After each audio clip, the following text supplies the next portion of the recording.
In this video I will show you how you can get Texas LLC।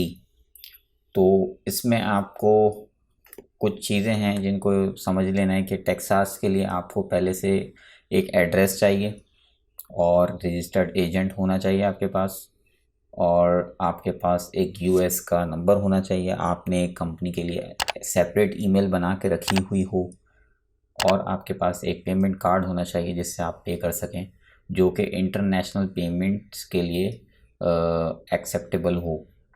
अगर आपके पास कोई ऐसा card है जो इंटरनेशनल पेमेंट नहीं एक्सेप्ट कर सकता तो आपको दूसरा कार्ड चाहिए होगा। तो आइए देखते हैं किस तरीके से पॉसिबल है। मैं फ्लोरिडा और व्योमिंग स्टेट की एलएलसी के बारे में बता चुका हूँ, उसकी दूसरी वीडियोस आप चेक के देख सकते हैं मेरे चैनल पे। तो टेक्सास के लिए हम क्या करेंगे, सबसे पहले लिखेंगे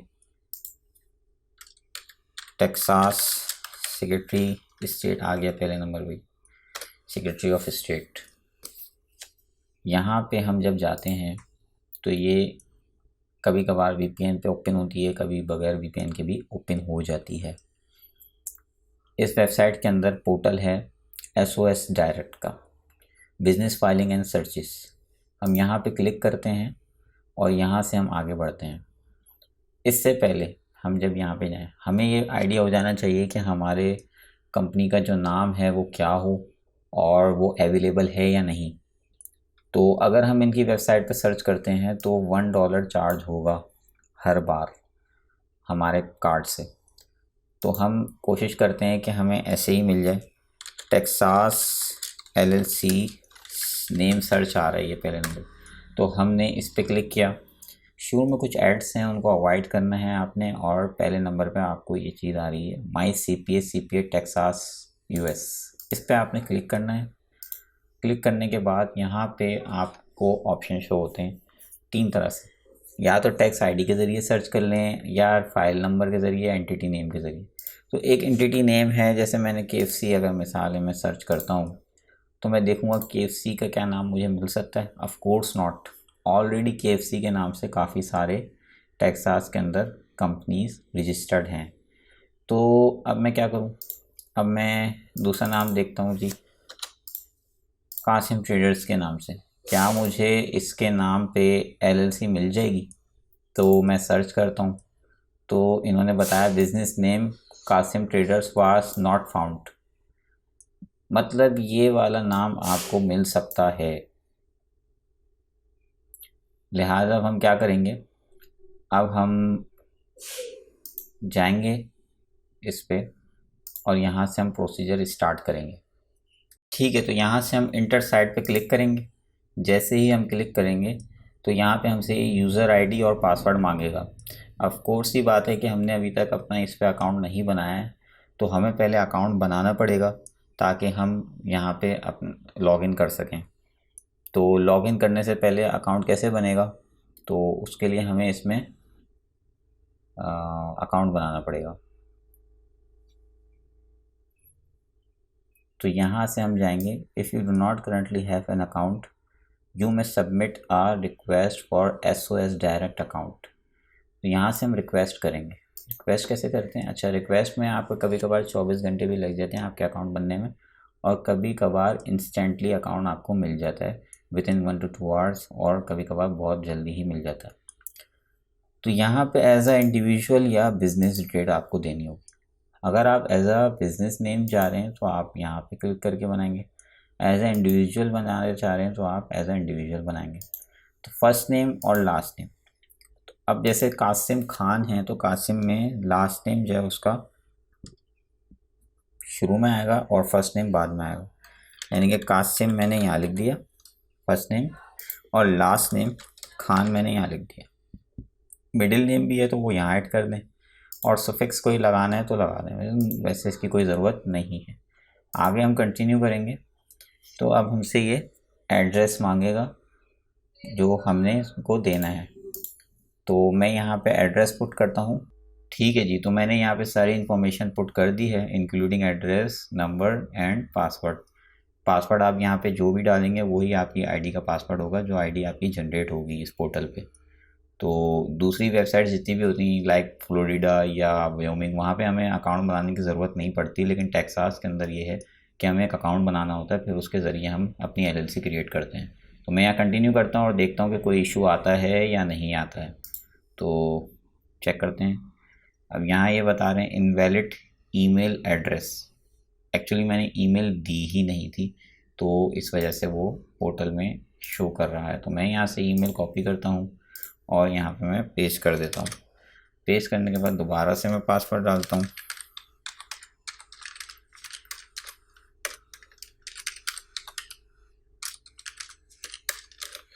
चलें जी, मैं अब ट्राई करता हूँ।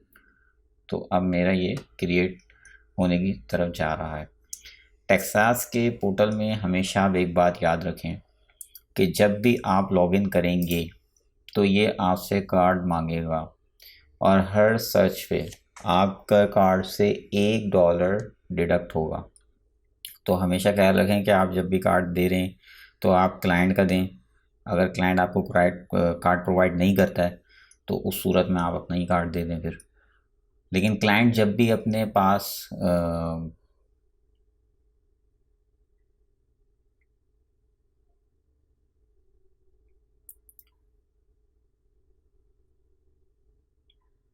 अच्छा जी, तो यहाँ पे एक इन्फॉर्मेशन मैं आपको बता दूं कि आप जब भी लॉगिन करेंगे इस पोर्टल में तो ये आपसे कार्ड मांगेगा।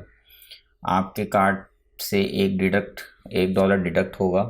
वो इस सूरत में डिडक्ट होगा कि आपकी जो भी सर्च होगी कोई LLC के नाम पे अगर आप सर्च करते हैं तो आपके यहाँ से डिडक्ट होंगे पैसे।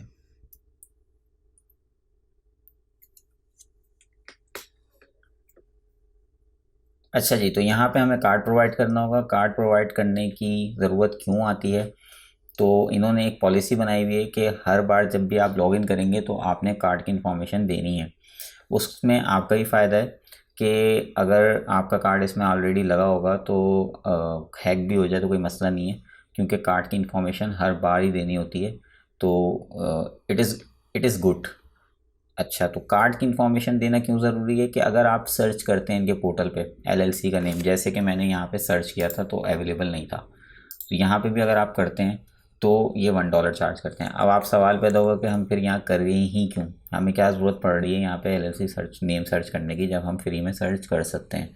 तो ज़रूरत यूँ पड़ रही है कि अगर आप यहाँ पे सर्च करते हैं नाम और उस नाम से बहुत ही ज़्यादा मिलता जुलता नाम है तो फिर आप वो नाम अवॉइड करें। क्यों? क्योंकि अगर आप वो फाइल कर भी देते हैं तो आपको आर्टिकल लेटर के साथ एक रिजेक्शन लेटर भी मौसूल हो जाएगा कि हम ये LLC नहीं बना सकते। तो आपका टाइम भी ज़ाया होगा और थोड़े से सर्विस चार्जेस भी ज़ाया होंगे। लिहाजा आपने अगर देख लिया है कि इनके पोर्टल पे आप जब नाम सर्च करेंगे और नाम सर्च करने के बाद मिलता जुलता नाम आपको मिल गया तो आप फिर अवॉइड कर देंगे, उस नाम पे LLC नहीं बनाएंगे। क्योंकि बहुत ही ज़्यादा अगर मिलता जुलता नाम होता है तो सेक्रेटरी ऑफ स्टेट जो है वो उस LLC को रिजेक्ट कर देता है। तो यहाँ पे कार्ड की इन्फॉर्मेशन हमने पुट करनी है और उसके बाद मैं कंटिन्यू करूँगा तो हम नेक्स्ट पेज पे आ जाएंगे। तो कार्ड की इन्फॉर्मेशन के लिए मैं यहाँ पे कुछ डिटेल्स हाइड करूँगा तो वो आपको मैं शो नहीं करा सकता। बस इतना बता देता हूँ कि ये सारी चीज़ें, सारे नाम वगैरह ये ऐसे ही रहेंगे, सारी इन्फॉर्मेशन सेम रहेगी। बस हमने यहाँ पे कार्ड की एक्सपायरेशन डेट डालनी है और यहाँ पे CVV नंबर डालना है, कार्ड का नंबर डालना है। यहाँ पे अगर आपका वीज़ा कार्ड है वीज़ा, मास्टर कार्ड है तो मास्टर कार्ड, ठीक है, ये आपने मेंशन करना है और आपने कार्ड की इन्फॉर्मेशन डाल के कंटिन्यू कर देना है। कार्ड की आपके पैसे ऐसे नहीं डिडक्ट होंगे, कार्ड के पैसे तब डिडक्ट होंगे जब आप सर्च करेंगे नाम, वो अगले पेज पे आएगा, वो मैं आपको बता दूंगा। ठीक है जी, ठीक है जी, मैं नेक्स्ट पेज पे आ गया हूँ और यहाँ पे आने के बाद मैंने ये पूरा आर्टिकल्स हैं, अगर आपने पढ़ने हो तो पढ़ सकते हैं आप, बाकी मैं तो नहीं पढ़ता, ये इतना टाइम नहीं है पढ़ने का। तो ये इनके सारे पॉलिसीज़ हैं, टर्म्स एंड कंडीशंस हैं, तो आप इसको एक्सेप्ट करेंगे। जैसे ही आप एक्सेप्ट कर लेते हैं तो अब आपके पास इनके मुताबिक आपके पास ईमेल आएगी जो कि इन्होंने लिखा है कि 1 आवर के अंदर आ जाएगी। If not received in 1 hour please contact to this email. तो इन्होंने अपनी ईमेल भी दी हुई है, उधर हम कॉन्टैक्ट कर सकते हैं या ये फ़ोन नंबर दिया हुआ है, हम यहाँ पे फ़ोन कर सकते हैं तो हमारे पास ईमेल मौसूल हो जाएगी। तो अब हम देखते हैं कि हमारे पास ईमेल आती है या नहीं आती है। तो हम इसको रीलोड करेंगे और चेक करेंगे कि ईमेल आई या नहीं आई। तो जी अभी नहीं आई है, तो जैसे ही ईमेल आती है तो फिर मैं आपको आगे का प्रोसीजर बताता हूँ। अच्छा जी, तो अब हमें ये ईमेल मौसूल हो गई है और ईमेल के अंदर इन्होंने हमें एक आईडी दी है, यूज़र आईडी। आप ये देख सकते हैं, ये यूज़र आईडी है। अब हम इस यूज़र आईडी के ज़रिए लॉगिन कर सकते हैं। याद रहे कि पासवर्ड वही है जो हमने अकाउंट बनाते हुए पुट किया था। अगर आपने नहीं देखा तो आप थोड़ा सा बैक पे जाएं और आप देख सकते हैं मैंने पासवर्ड एक जगह पे पुट किया है, तो वो ही पासवर्ड मैंने यूज़ करना है। तो यहाँ पे लॉगिन का ऑप्शन दिया हुआ है। हम जब लॉगिन जाएंगे तो लॉगिन पे हमने यहाँ पे आईडी डालनी है और यहाँ पे वो पासवर्ड हमने यूज़ करना है। सबमिट किया। अच्छा जी, तो मैंने कार्ड अपना यूज़ कर लिया है और मेरे कार्ड में एक इशू आ रहा था तो फिर मैंने दूसरा कार्ड यूज़ किया है और इस तरह से मेरा ये अकाउंट लॉगिन हो गया है। आप देख सकते हैं यहाँ पे अगर मैं लॉग आउट करूँगा तो अकाउंट लॉग आउट हो जाएगा। तो मैं यहाँ पे बिज़नेस ऑर्गेनाइजेशन के ऑप्शन में जाऊँगा और यहाँ पे जाने के बाद मेरे पास मुख्तलिफ ऑप्शंस हैं। मैं अगर चाहता हूँ कि मैं चेक करूँ कि मेरी जो सर्च इंजन है इनका अपना, यहाँ पे अगर मैं सर्च करता हूँ नेम तो मुझसे $1 चार्ज होगा। अच्छा, यहाँ सर्च करना क्यों ज़रूरी है? क्योंकि जो ये वाली वेबसाइट है जो मैंने क्या आपको फ़र्स्ट टाइम दिखाई थी, यह आपको ये बता देती है कि ये वाला नाम एग्जैक्टली अवेलेबल नहीं है, लेकिन आपको इसमें इससे मिलते जुलते नाम जो करीब करीब के होते हैं वो भी पता चल जाते हैं। उसका फ़ायदा ये होता है कि अगर आपका मिलता जुलता नाम बहुत ज़्यादा ही मैच कर रहा है, 19-20 का ही फ़र्क है, तो आप अवॉइड करें उस एलएलसी को बनाना, उस नाम पे एलएलसी बनाना अवॉइड करें। क्योंकि अगर आप बना लेते हैं डॉक्यूमेंट तो सबमिट हो जाएंगे, लेकिन बाद में आपको रिजेक्शन लेटर मौसूल हो जाएगा। तो आपने अवॉइड करना है। आपने ये कोशिश करनी है कि नाम बिल्कुल ही मिलते जुलते ना हो, थोड़ा नाम के अंदर डिफरेंस होना चाहिए। अगर मैं यहाँ पे कासिम खान ट्रेडर्स की एलएलसी बनाता हूँ और मुझे मिल जाता है कासिम खान इंटरप्राइजेज़ के नाम से, तो क्या कासिम इंटरप्राइजेज़ के नाम से, तो इसका मतलब है कि मेरे लिए वो नाम सही नहीं है, तो मैं कोई दूसरा नाम यूज़ करूँगा। तो आपने इस चीज़ का ख्याल रखना है और यहाँ पे लाजमी सर्च करना है। आप भले यहाँ पे $2 $3 अपने स्पेंड कर दें, लेकिन यहाँ पे आप लाजमी सर्च करें। ठीक है, तो यहाँ पे ये बात क्लियर हो गई। उसके बाद जब आप नाम देख लेंगे कि हाँ भी नाम अवेलेबल है और मैं मिलता जुलता भी नहीं है, इस नाम पे बना सकता हूँ, फिर आपने यहाँ पे आना है और यहाँ पे आने के बाद यहाँ पे आने के बाद आपने रिजर्वेशन फॉर्मेशन रजिस्ट्रेशन डॉक्यूमेंट्स में आने के बाद यहाँ पे मल्टीपल एलएलसीज आप देख सकते हैं बनती हैं। तो आपने यहाँ पे डोमेस्टिक लिमिटेड लायबिलिटी कंपनी को क्लिक करना है। क्लिक करने के बाद आप जब फाइल डॉक्यूमेंट पे क्लिक करेंगे तो आपके लिए एक न्यू विंडो आ जाएगी। अब यहाँ पे मुख्तलिफ ऑप्शंस आते जाएंगे और आपने 1 बाय 1 सारे ऑप्शंस को पुट करते जाना है। अब यहाँ पे बता रहे हैं view instruction for R corp web filing. Filing type क्या है? Certificate of formation.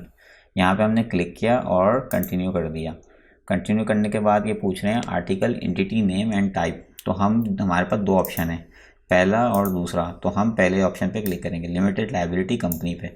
यहाँ पे क्लिक करने के बाद name of the limited liability company is as the set forth below. तो हम यहाँ पे नाम देने वाले हैं कासिम, हमने यहाँ पे जो नाम देखा था कासिम ट्रेडर्स। ठीक है, तो कासिम ट्रेडर्स, यहाँ पे आपने एलएलसी भी लिख देना है साथ में। अगर आप यहाँ पे दोबारा चाहेंगे तो वही $1 आपके चार्ज होंगे अगर आपने सर्च करना हो। इन्होंने खुद लिखा हुआ आप preliminary check for name abilities recommended है ये इनकी तरफ से, तो आपने रिकमेंडेड चीज़ों को फॉलो लाजमी करना है। उसके बाद मैं क्लिक करूँगा आगे नेक्स्ट पे, कंटिन्यू करने के बाद इनिशियल मेलिंग एड्रेस यहाँ पे मैंने पुट करना है, जो कि मैंने किसी रजिस्टर्ड एजेंट से परचेज़ किया होगा या फिर मैंने किसी ऐसी वेबसाइट से परचेज़ किया होगा जो कि ऑथराइज एड्रेस प्रोवाइड करती हैं। तो मैं यहाँ पे एक एड्रेस पुट करने जा रहा हूँ। फॉर एग्ज़ाम्पल मैं ये वाला एड्रेस यहाँ पे यूज़ करूँगा, तो मैंने यहाँ पे कॉपी पेस्ट कर दिया। अच्छा, स्टेट में मैं स्टेट का नाम लिखूँगा, सिटी में मैं सिटी का नाम लिखूँगा। तो सिटी का नाम यहाँ पे आ गया, स्टेट का नाम यहाँ पे आ गया, ज़िप कोड यहाँ पे आ गया। मैंने ये चीज़ यहाँ से हटा देनी। ठीक है, उसके बाद ठीक है यूनाइटेड स्टेट ऑफ अमेरिका है, कंटिन्यू करेंगे। कंटिन्यू करने के बाद यहाँ पे पूछ रहा है रजिस्टर्ड एजेंट एंड ऑफिस। अब मैंने एक वीडियो ऑलरेडी बनाई हुई है कि किस तरीके से हम रजिस्टर्ड एजेंट को हायर करते हैं, उसके लिए आप मेरी दूसरी वीडियोस में देख सकते हैं। तो यहाँ पे रजिस्टर्ड एजेंट इंडिविजुअल है या कंपनी है। बहुत से रजिस्टर्ड एजेंट इंडिविजुअल भी होते हैं, वो भी आपको मिल जाते हैं स्टेट की वेबसाइट पे, उनकी डिटेल्स मौजूद होती हैं। अगर आपको रजिस्टर्ड एजेंट चाहिए किसी कंपनी की फॉर्म में, तो वो मैंने आपको ऑलरेडी बताया हुआ है। तो रजिस्टर्ड एजेंट अपनी इन्फॉर्मेशन ईमेल करता है जब हम उसे हायर करते हैं। तो मैंने रजिस्टर्ड एजेंट की ये इन्फॉर्मेशन, यानी कि इसका नाम, ठीक है, और इसके नाम के साथ साथ इसका एड्रेस, वो मैंने यहाँ से कॉपी कर लिया और मैं इसके एड्रेस को यूज़ करूँगा। तो यहाँ पे मैंने ज़िप कोड की जगह ज़िप कोड डाल दिया, स्टेट की जगह मैंने TX ऑलरेडी लिखा हुआ है, और ऑस्टिन सिटी में इनका ऑफिस है। तो इतनी डिटेल मैंने यहाँ से हटा दी। ये जो है ये सूट कोड कहलाता है, तो ये यहाँ पे आप रहने दें, इसका कोई इशू नहीं है। अच्छा, यहाँ पे लिखा हुआ है कि consent attached, consent on file with entity, ठीक है। तो यहाँ पे आप consent on file with entity पे रहने दें। तो यहाँ पे कंटिन्यू करेंगे हम। अच्छा, यहाँ जो है इधर आप उस सूरत में नाम देंगे जब आप किसी इंडिविजुअल को हायर करेंगे, ठीक है, इस बात का ख्याल रखें। तो यहाँ पे हमें कोई इन्फॉर्मेशन देने की ज़रूरत नहीं है। कंटिन्यू किया हमने। कंटिन्यू करने के बाद यहाँ पे आपसे मैनेजर मैनेजमेंट या मेंबर मैनेज, मैनेजर मैनेज या मेंबर मैनेज, दो किस्म की कंपनियाँ होती हैं। तो limited liability companies to be manage by managers, या limited liability company will not have managers. तो अब आपके ऊपर डिपेंड करता है, और ये डिफरेंट सिचुएशंस होती हैं कि आप किस तरीके से करना चाह रहे हैं कंपनी को। यूजुअली अगर हम पाकिस्तान से बना रहे हैं या किसी और फॉरेन कंट्री से बना रहे हैं जो US से आउट है, तो हम मेंबर मैनेज ही रखते हैं। लेकिन अगर हम US के अंदर बना रहे हैं और हम चाहते हैं हमारी कंपनी के अंदर कुछ मैनेजर्स हों जो कंपनी के सारे सिस्टम्स को मैनेज करें, तो वो एक्चुअली वो बहुत बड़ी कंपनीज़ होती हैं, और वो मैनेज करने के लिए उन्होंने मैनेजर्स रखे हुए होते हैं जो खुद लुक आफ्टर करते हैं कंपनी को। तो उस सूरत में वो मैनेजर मैनेज कंपनी पे हो जाते हैं।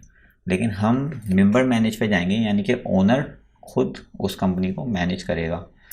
तो हम यहाँ पे क्लिक करेंगे। क्लिक करने के बाद हम यहाँ पे इंफॉर्मेशन देंगे। किसकी देंगे इंफॉर्मेशन? जो कंपनी का ओनर है। तो कासिम और लास्ट नेम खान, ठीक है। उसके बाद हम यहाँ पे एड्रेस ये वाला ही डालेंगे, वाला।